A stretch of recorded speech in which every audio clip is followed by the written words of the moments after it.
মধ্যপ্রাচ্যের যুদ্ধ, আর সেই যুদ্ধের মাঝখানে হঠাৎই এক নতুন নাম পাকিস্তান। ইরান আর যুক্তরাষ্ট্র ইসরায়েলের সংঘাতে মধ্যস্থতাকারী হিসেবে পাকিস্তানের উপস্থিতি অনেককেই অবাক করেছে। কিন্তু একটু গভীরে তাকালে বিষয়টা ততটা অপ্রত্যাশিত নয়। পাকিস্তানের নেই কোনো মার্কিন সামরিক ঘাঁটি, ফলে অন্য মধ্যপ্রাচ্যের দেশগুলোর মতো সরাসরি যুদ্ধে জড়িয়ে পড়ার ঝুঁকিও তুলনামূলক কম।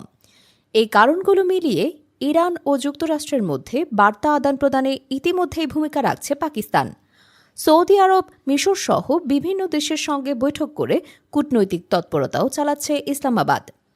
কিন্তু এখানেই আসল প্রশ্ন, নিজেদের সীমান্তেই যখন সংঘাত চলছে, তখন কিভাবে পাকিস্তান নিজেকে শান্তির দূত হিসেবে তুলে ধরছে? আফগানিস্তানের সাথে চলমান উত্তেজনা, ভারতের সাথে সাম্প্রতিক সংঘাত, যা পারমাণবিক যুদ্ধের আশঙ্কা পর্যন্ত তৈরি করেছিল।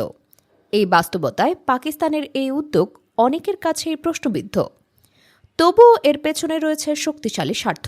পাকিস্তান জ্বালানি তেলের জন্য ব্যাপকভাবে নির্ভরশীল আমদানির ওপর, আর সেই তেলের বড় অংশ আসে হরমুজ প্রণালী দিয়ে, যা এই সংঘাতের কেন্দ্রবিন্দু।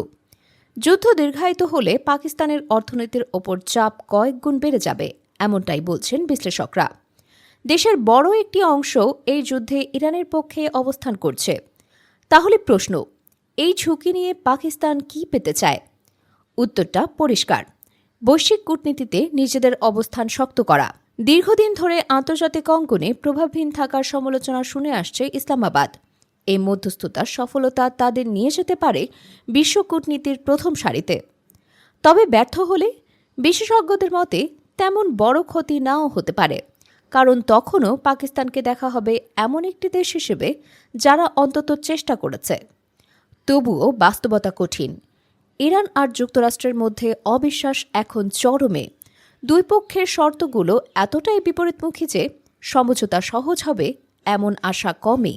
শেষ পর্যন্ত পাকিস্তানের এই কূটনৈতিক খেলা কতটা সফল হবে তা সময়ই বলবে। তবে একটা বিষয় নিশ্চিত, এই খেলায় ঝুঁকি যেমন বড়, লাভের সম্ভাবনাও ততটাই বিশাল।